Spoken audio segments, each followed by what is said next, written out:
referencia y le da un valor de igual a 0. Entonces, la coseno de aquí no se compliquen con la expresión. Al final, siempre parece que el ángulo de fase es de tensión y corriente. Normalmente, como les digo, en la tensión siempre se le da como ángulo de referencia cero. Entonces, al final, el ángulo de fase es el ángulo. El factor de potencia, cuando la carga es 100% resistiva, no hay ningún inductor, no hay ningún capacitor, el factor de potencia siempre es 1. El desfase, la tensión y la corriente es 0. La resistencia conoce que no hay desfase, no hay ningún desfase. La corriente y la tensión van en la misma fase, la sinusoide se superpone uno sobre la otra. En cambio, cuando hay cargas inductivas o cargas capacitivas, el desfase es 90. Bueno, no existe ninguna resistencia. Puede ser más 90 o menos 90.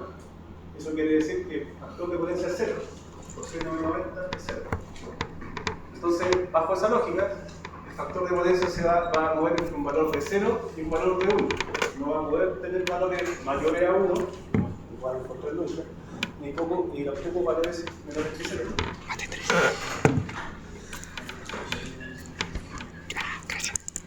Lo que sí se puede encontrar, y un poco lo que se utiliza en la práctica para poder mejorar este valor, bueno, es el factor de potencia es algo que no tenemos que exista porque tenemos la relación de la potencia aparente, que es el producto de la tensión y la corriente, con la potencia que yo realmente estoy jugando. La idea es que la potencia aparente se parezca mucho, quizá la potencia que yo estoy jugando se parezca mucho a la potencia aparente. Idealmente sean idénticas y este factor de potencia sea 1. Pero cuando yo ingreso en circuitos capacitores o inductancias, este valor baja. Entonces, ¿qué es lo que puedo hacer? Si yo tengo un circuito con mucha inductancia, un circuito muy inductivo, por ejemplo, pasa en la industria, cuando tengo motores eléctricos, que son inductancias, principalmente, o transformadores, que también son inductancias, el factor de potencia es bajo, pero para mejorarlo, yo agrego un condensador y al final hago la potencia reactiva que me está entregando esta inductancia, este motor o transformador. La anulo con la potencia reactiva que me entrega el condensador. Lo vamos a ver ahora con tal de poder tener un factor de potencia cercano a 1. ¿Cómo se corrige el factor de potencia? Ya, sabemos que la potencia total entregada a la impedancia o a la carga o lo que sea es S. P, que es potencia activa, es lo que consume la parte resistiva. El consumo y lo que genera drama. La potencia, la corriente, la potencia activa va en fase con la tensión y es la potencia que nosotros queremos aprovechar y queremos maximizar. Queremos que ojalá P y S sean idénticos. Eso es lo que buscamos en la práctica. Pero también sabemos que existiendo inductancias y condensadores aparece una potencia reactiva que llamamos Q. Y esta puede estar desfasada, como les decía, en más 90 o menos 90 grados, en este caso la corriente, con respecto a la tensión. Pero esta potencia Q, potencia reactiva, es necesaria para el funcionamiento de la inductancia y los condensadores. No la puedo obviar.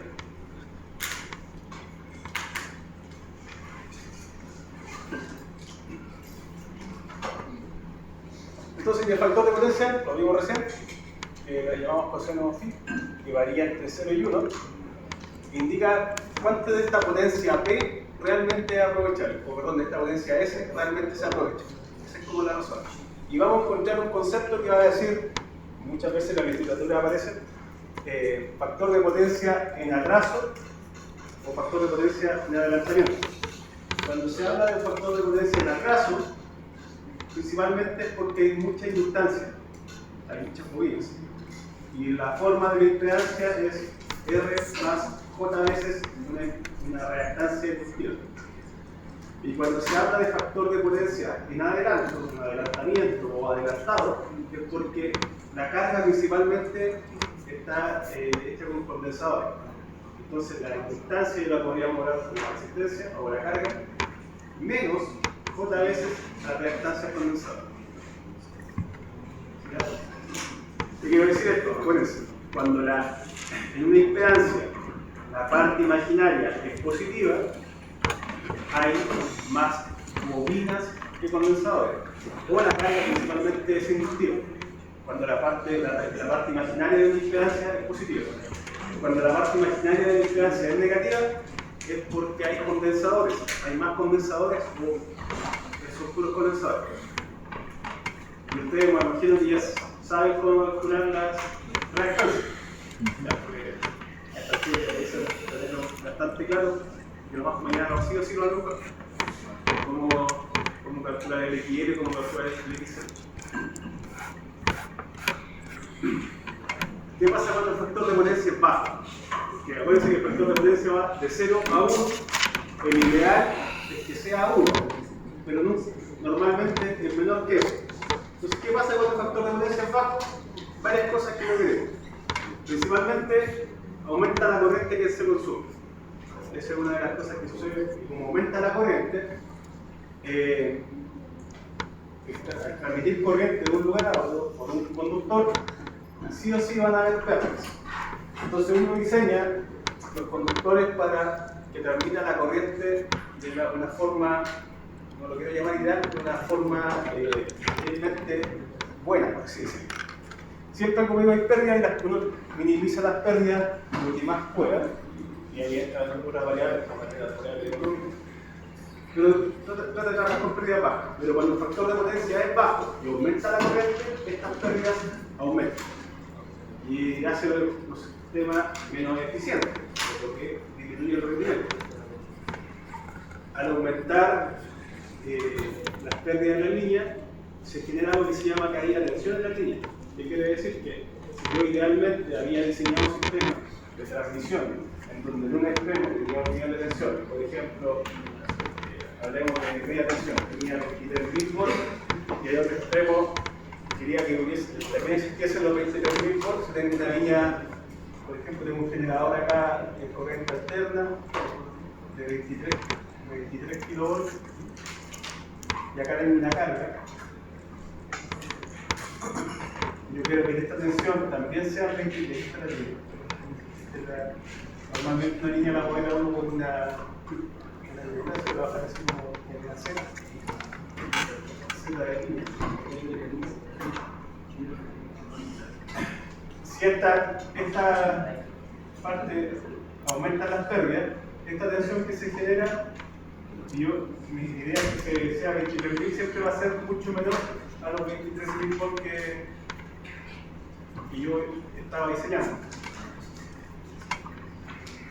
Existen rangos que están permitidos, del orden del 3% como máximo, pero cuando esto aumenta mucho más, cuando aumenta la pérdida de gas, la tensión sigue disminuyendo y ya puedo pasar ese rango máximo. ¿Y qué significa?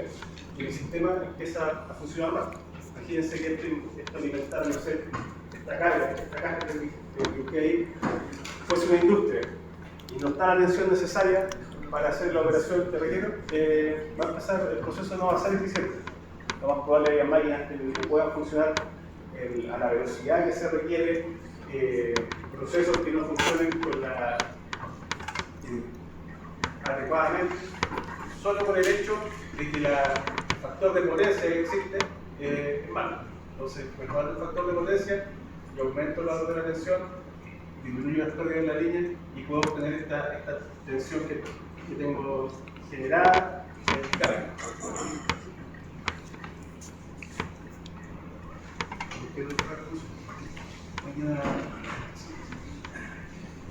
¿Qué otra cosa más sucede aparte de la caída de tensión en la línea? Que aumenta la potencia aparente. Acuérdense que matemáticamente dijimos que el factor de potencia, lo voy a llamar como coseno phi, es igual a la potencia activa dividido la potencia aparente. Si este factor, supongamos, démosle valor, si coseno phi es 1, igual a 1, eso implica que S es igual a qué. Ahora, si coseno phi, démosle valor medio, 0,5.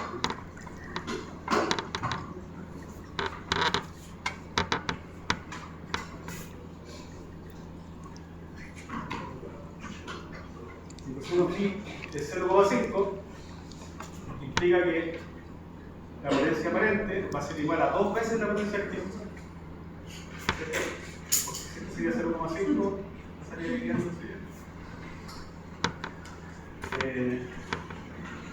si coseno phi es igual a 0,25, ese es igual a 4 veces t. Y así, bueno. Entonces, en el óptimo, que sería con coseno phi igual a 1, que es el máximo valor que se puede obtener, las potencias son iguales. Pero a medida que el coseno phi empieza a bajar, el factor de potencia, el factor de coseno phi es el factor de potencia, empieza a bajar y a acercarse a 0, la potencia aparente va a ser mucho más grande que la potencia activa. Recuérdense que en los procesos industriales y en todo lo que tenga que ver con electricidad, lo importante es la potencia activa. Esa es la que yo necesito para mover una maquinaria, para cualquier proceso necesito potencia activa. La potencia aparente es lo que más lograr. Entonces, por ejemplo, si yo estoy jugando con una máquina, un motor que es de 1000 watts, potencia activa, y tengo el coseno phi mismo, yo voy a pagar, porque a mí me cobran potencia aparente, yo voy a pagar por los 1000 watts. Pero si esa misma máquina la tengo un factor de potencia de 0,5, ya la máquina va a seguir funcionando a 1000 watts, pero yo voy a pagar por 2000, por el doble. Voy a pagar mucho por todo lo que pasa acá, porque como va a consumir mayor corriente, va a ser menos eficiente lo que haga. ¿Dónde está el resto de potencia? En la potencia reactiva. Acuérdense que si el factor de potencia empieza a acercarse a 0 es porque hay mucha potencia reactiva en el sistema. Y si volvemos al análisis del vaso de cerveza, tenemos mucha más espuma y menos presión. Eso es lo que está pasando. O mantenemos la cerveza igual, pero está aumentando la espuma. Entonces, cuando subo, tengo que ocupar un vaso más grande que sería la potencia activa. O sea, la potencia aparente. La potencia aparente sería como el vaso que contiene la cerveza. Si yo la potencia activa la mantengo, no cambio no sé, los 330 mililitros de cerveza o el medio litro de cerveza, no cambio ese volumen, pero sí sigo metiendo la espuma, tengo que ocupar otro vaso, porque al final la espuma es la que está diciendo, y yo la espuma no la voy a ocupar.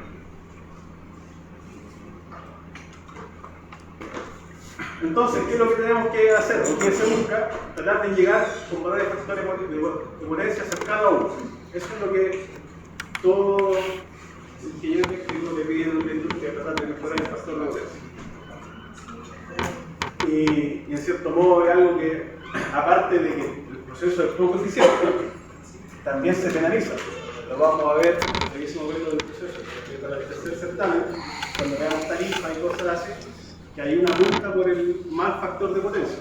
Entonces, aparte de que el proceso es poco eficiente y no estoy aprovechando eso, por la parte de la compañía o la distribuidora que multa por tener un mal factor de potencia. Entonces, siempre me están obligando a llevar los valores cercanos a la unidad.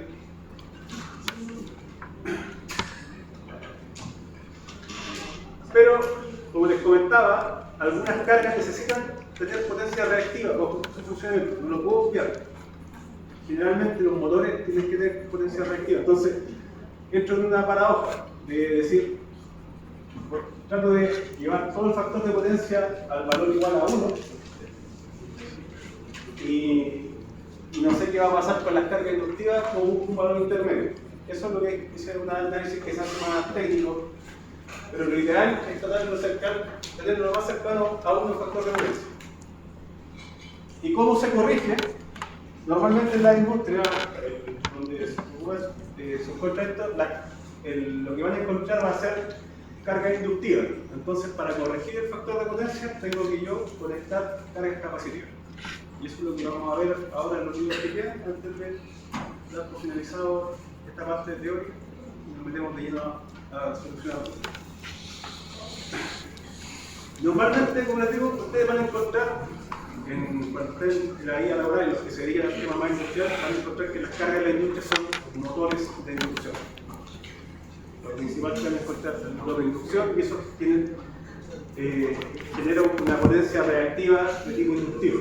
Y eso se corrige con condensador en paralelo. Y acá por favor pongan atención porque esta es como la base de las preguntas del certamen de factor de potencia. Si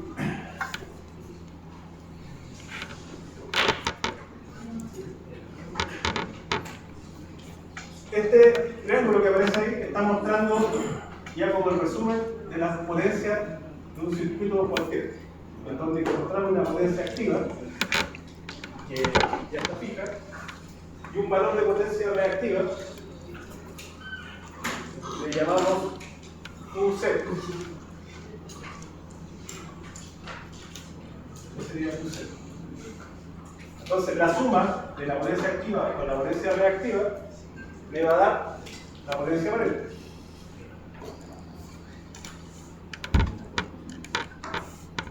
Que dijimos que se llamaba S, y el ángulo que se genera entre la potencia activa y la potencia aparente es el ángulo phi.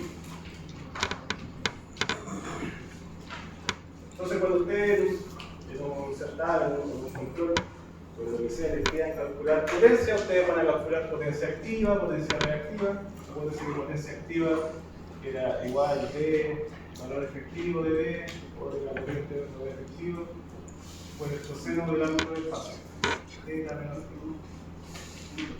Uno saca el valor de la potencia activa, después saca el valor de la potencia reactiva, calcula la potencia aparente y puede armar esto. O puede sacar ese valor de acá y ya puede armar esto. Eso tiene claramente un coseno phi distinto de 1. Factor de potencia, ¿cierto? Porque para que el coseno phi sea 1, este ángulo tiene que ser 0. Entonces, sea cual sea el ángulo, si es distinto de 0, va a ser distinto de 1. Si a mí me quisieran llevar el coseno phi a 1, ¿qué es lo que tendría que hacer?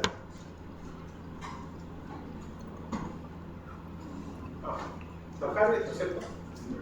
Yo para bajar esto tendría que anular esta potencia reactiva que es Q0.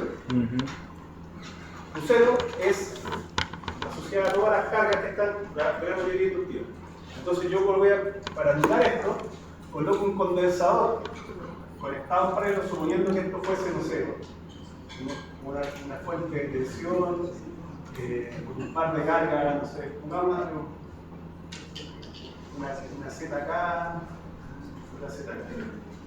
Ese es el circuito que estoy dibujando. Entonces, y eso me da lo que digo. Yo para anular eso, tengo que poner en paralelo un condensador. Aquí va a tener que estamos con J, C,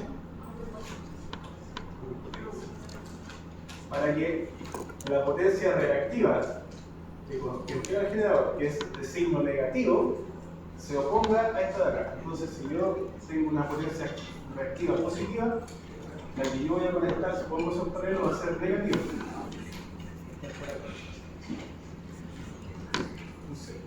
Y cuando yo sume la potencia reactiva de la fuente inductiva más la potencia reactiva del condensador, esto se anula, esto va a ser.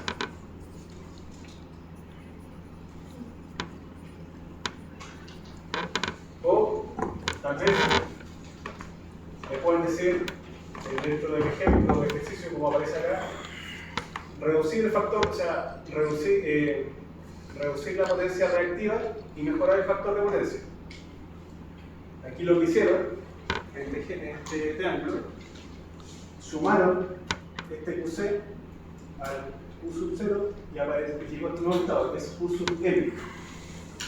Entonces ahora el phi inicial es diferente al phi sub M, es mucho más cercano a 0, ahora se quedaría ayer, y lo que significa que la potencia aparente es más cercana a la potencia activa. Acá está el detalle de la potencia activa. La potencia activa no cambia, ya que la potencia activa está asociada a la carga resistiva. Mientras no mueva la carga resistiva, la potencia activa va a seguir estando igual. Lo que cambia es la potencia reactiva. Tengo una potencia reactiva inicial. Cuando le subo un condensador, esta potencia se disminuye. idealmente llevarlas al valor 0, muchas veces no lo puedo hacer, pero debería hacer un valor más pequeño. Y aparece un nuevo ángulo entre la nueva potencia aparente y la potencia activa, y ahí con ese nuevo ángulo obtengo un nuevo valor de coseno fijo.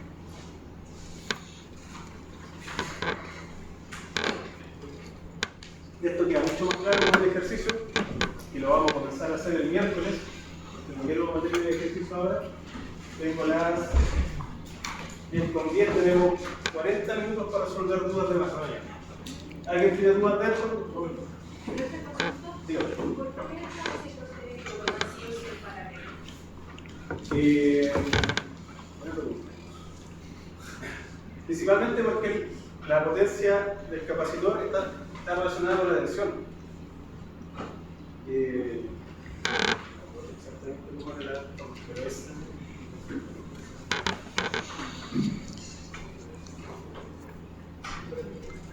La potencia del capacitor, el QC, es D cuadrado por XC. Entonces, ¿por qué lo ponemos en paralelo? Porque tengo la misma tensión de la carga. Mantengo CB cuadrado, esa fuente. Si lo pusiera en serie, también se puede hacer, va a variar cuánto es la caída de tensión. Entonces, voy a necesitar, para poder tener un mismo valor de reactivo, de potencia reactiva, voy a necesitar compensadores más grandes. Recuerden que el XC es 1 sobre omega C, entonces el XC es mayor condensador. Es más eficiente ponerlo por el condensador. Por eso. Pero también podría ser en serio. No sé si alguien quiere continuar de acá. Cuando lo hagamos numéricamente, espera un poco más.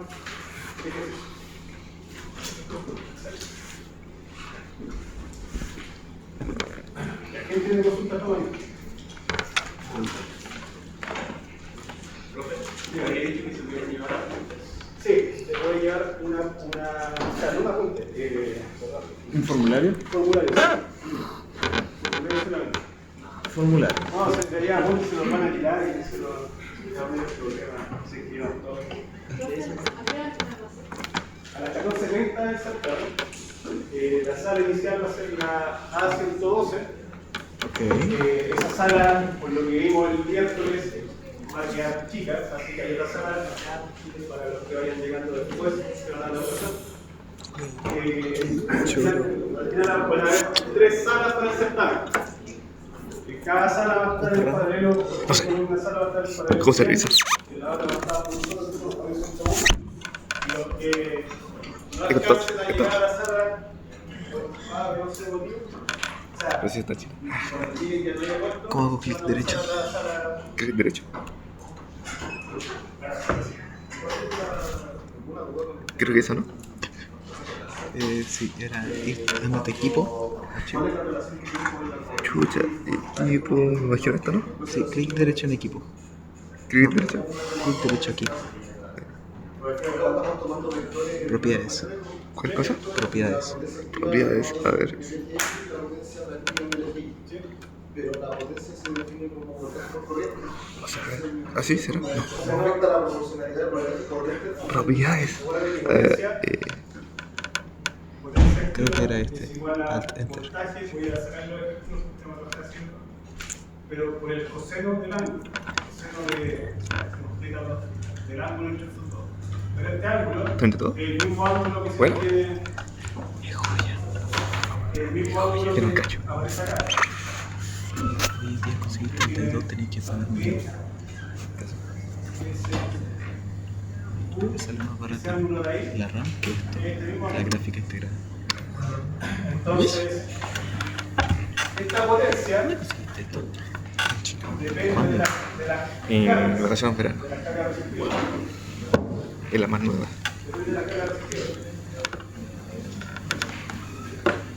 Entonces, no lo quiero decir, pero lo debería contar. Pero bueno. Eso es lo que es como constante, porque las cargas son iguales, ¿no? Las cargas resistivas no van a cambiar. Este valor es que el valor de potencia no tiene que entregar. Como esto baja, este producto, como este este valor va a ir de 1 y va a ir a 0. Como empieza a bajar, este producto tiene que empezar a subir. Entonces le afecta la corriente y la tensión también es fija, eso no está en la corriente. Entonces, la tensión es fija y varía la potencia. Sí, el muro que vamos a tener una de las dos fijas. Como que sean proporcionales. no, normalmente la tensión va a ser fija, lo que varía es la corriente que se pone.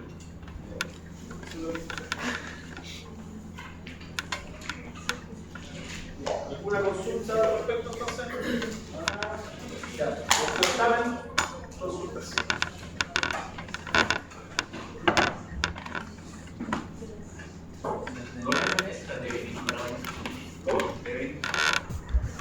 A ver, lo que entra en el certamen, en el caso porque digamos que estaba contando, entra todo lo que pasamos hasta la semana pasada. En el caso del tema paralelo, entra todo lo que vimos hasta resolución de circuito de corriente alterna. ¿Eso qué significa? Entra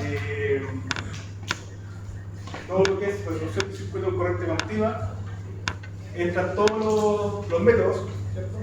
Desde ley de Kirchhoff, ley de Ohm, Norton, Thevenin, superposición, nodos Mayer. O sea, podría entrar. Pero lo más probable es que no se tiene un método de resolución. No existe un método que diga realice este circuito por este método. Ahora, si a ustedes se les hace más fácil trabajar con un método en particular, lo pueden hacer. Tengo entendido que de lo paralelo se pasaron todos los métodos. Entonces, claramente no se va a pedir, no se va a hacer por un método en particular. Pero se deja ya. Por eso también, para ustedes, se acomodan a trabajar con un método de resolución y ya se familiarizaron con eso y sale mejor, lo pueden usar. Mientras no exista un requerimiento, si el ejercicio diga resuelve este circuito por el método tanto, ahí ya tienen que hacerlo con ese método. Pero si no aparece eso, ya no. ¿Qué opinas?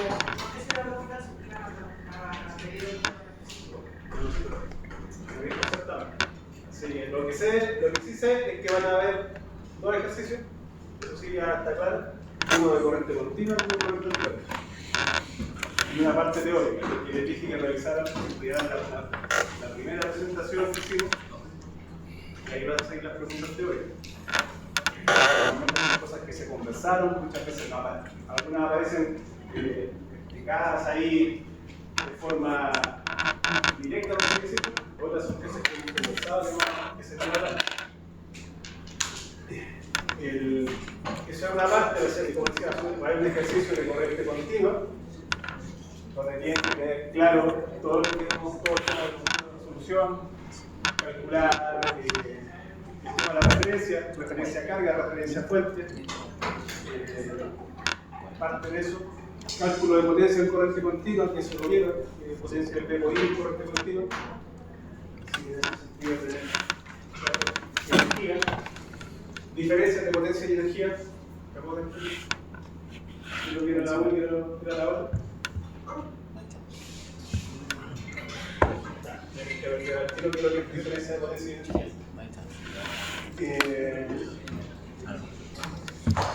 Principalmente eso y los métodos, como digo, y la forma de resolver los circuitos.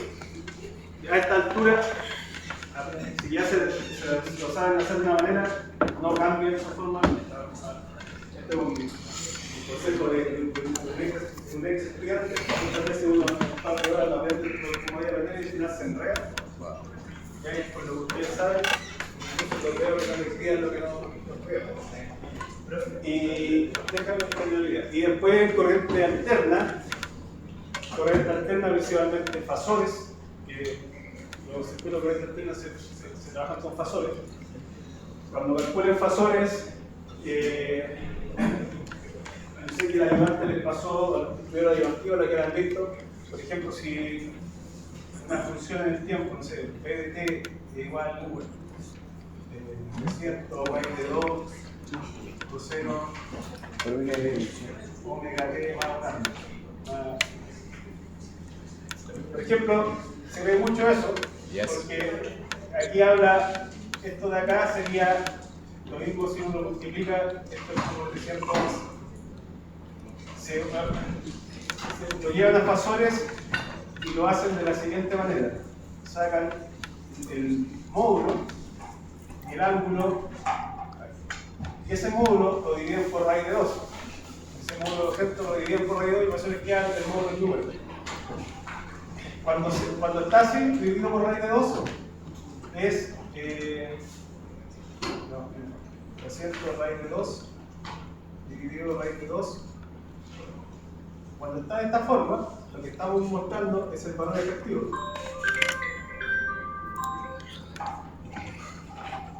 Acuérdense que el valor efectivo es la amplitud, que sería el máximo, dividido por raíz de 2. Yo no se los pasé de esa manera, porque la idea era cuando yo les pasara potencia, decir que lo calcularan así, primero para que cuando utilizaran Fasores solamente con valor máximo. Al ser también van lo mismo. Como ustedes mandan, si lo quieren dividir todos los valores por raíz de 2, lo pueden hacer. Pero si no, si les complica, no lo hagan.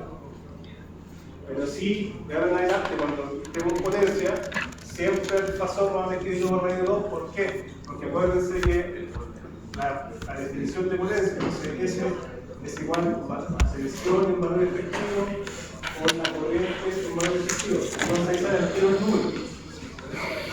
Uno lo hace, cuando pasa a Fasores te encuentras el 2 dividido en raíz de 2 porque aparece el tiro los valores efectivos que voy a jugar para la potencia.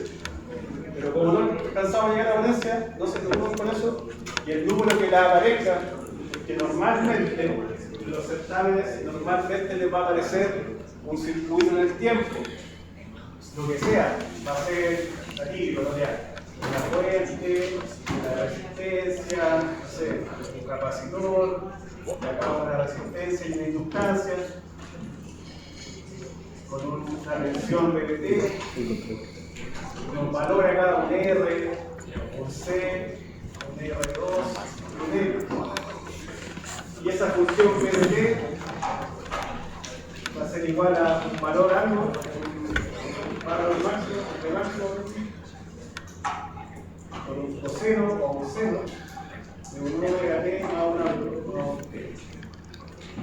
Y le van a decir, dado el siguiente circuito, puede ser eso, puede ser cualquier otro circuito, no diga, usted me dijo que iba a ser así, no. Es una forma, puede ser eso, le van a decir, dado este circuito, calcule la corriente del condensado, en el tiempo, entre I, C, con el tiempo. Puede ser eso, puede ser una forma así. Entonces, ¿qué tienen que hacer? Pasar todo eso a Fasores. Hagan, dibujen. Normalmente se está por eso. Normalmente, ese mismo circuito que está ahí lo pasan a Fasores. Acuérdense que va a ser los Fasores, todos los valores pasan a ser impedancia. Entonces, tienen que calcular la impedancia. Si lo pasan a Fasores, esto mismo sigue siendo una fuente de tensión. Ahora ese BT va a ser un B punto abajo, va a tener una impedancia, otra impedancia, otra impedancia. Y ahí vamos a tener un Z1, un Z2, un Z3 y la corriente que le están pidiendo va a estar acá y va a ser otra impedancia. Entonces, por ejemplo, esa impedancia, y ahí va a ser, no sé, D, M, ángulo Z1 igual a R, Z2 va a ser igual a XC, a menos por XC, menos J más sobre igual a C, Z3 va a ser igual a R más J más C. Entonces está bien.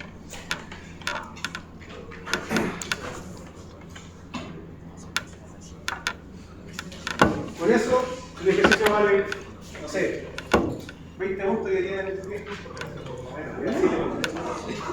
Así que no se le olvide hacer esa cuestión. Es lo primero. Si llevan el ejercicio del tiempo, pásenlo a fasorear y calculen los fasores y la impedancia. Y acuérdense los cálculos de impedancia. Las Z positivas siempre son inductores, o en este caso inductores, con resistencia pura. Y las negativas, condensadores. Entonces, eso. ¿Qué otra cosa? El número complejo, propiedad de los complejos. ¿Cómo cómo se suman, cómo se restan, cómo se multiplican, cómo se dividen, polar, rectangular.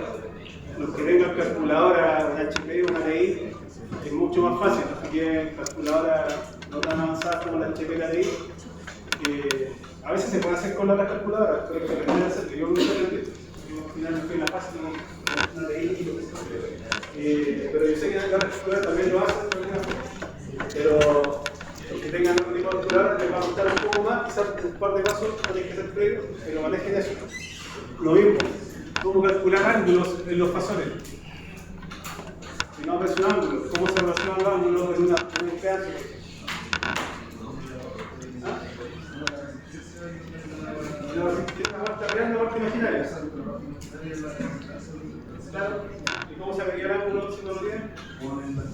Campo tangente, pueden ser esas cosas que se dan por pasadas. Por eso le digo que todas esas cosas ya están pasadas. Entonces puede aparecer algo así, o puede, para que ustedes sigan avanzando con el ejercicio, tengan que hacer un análisis de esa manera. Entonces, el tema de los ángulos, todo lo que es el tema fasorial, acuérdense que el fasor, aparte de ser un número, también es una representación gráfica. Entonces, muchas veces lo pueden también ver gráficamente, hacer un triangulito de salto, no sé exactamente. Y una cosa, acuérdense que el fasor también en forma polar, seguimos con el ejemplo de la atención, en forma polar es un módulo o un valor efectivo, en un ángulo, ¿cierto? Valores efectivos, valores, los módulos también tienen propiedades, suma, resta, multiplicaciones, divisiones. Échale un vistazo. A veces se puede desde del valor efectivo, valor absoluto, propiedades del valor absoluto. Si no se la aprende, no se la en el formulario.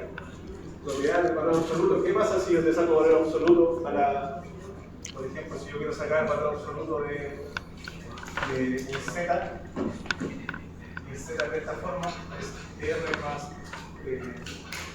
menos JXC, con el valor absoluto de